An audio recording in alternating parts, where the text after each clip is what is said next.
Colossians chapter 3. Since you have been raised to new life with Christ, set your sights on the realities of heaven, where Christ sits in the place of honor at God's right hand. Think about the things of heaven, not the things of earth, for you died to this life, and your real life is hidden with Christ in God. And when Christ, who is your life, is revealed to the whole world, you will share in all his glory. So put to death the sinful earthly things lurking within you.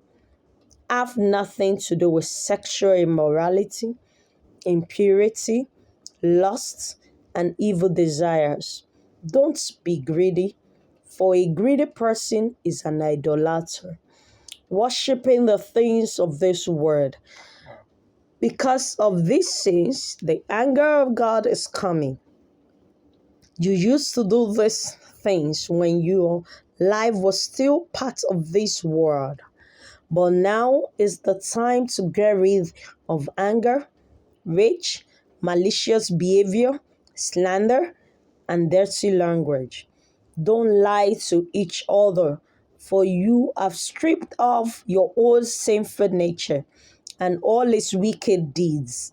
Put on your new nature and be renewed as you learn to know your Creator and become like Him.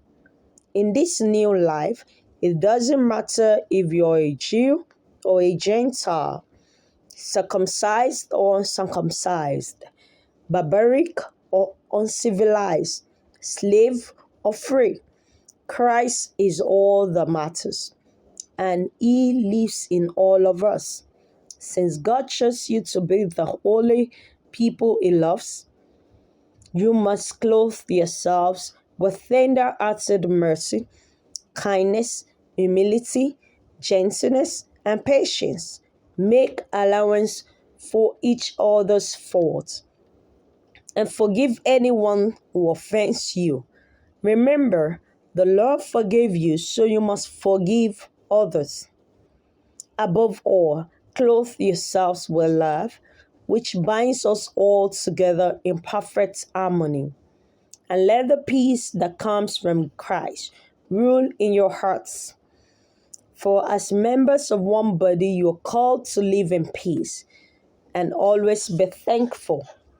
Let the message about Christ in all its richness fill your lives. Teach and counsel each other with all the wisdom He gives. Sing psalms and hymns and spiritual songs to God with thankful hearts. And whatever you do or say, do it as a representative of the Lord Jesus Christ, giving thanks through Him to God the Father. Wives, submit to your husbands, as is fitting for those who belong to the Lord. Husbands, love your wives and never treat them harshly. Children, always obey your parents, for this pleases the Lord. Fathers, do not aggravate your children, or they will become discouraged. Slaves, obey your earthly masters in everything you do. Try to please them all the time, not just when they are watching you.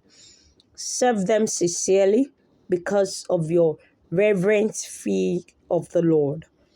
Work willingly at whatever you do, as though you were working for the Lord rather than for people. Remember that the Lord will give you an inheritance as your reward, and that the master your servant is Christ. But if you do what is wrong, you will be paid back for the wrong you have done, for God has no favorites.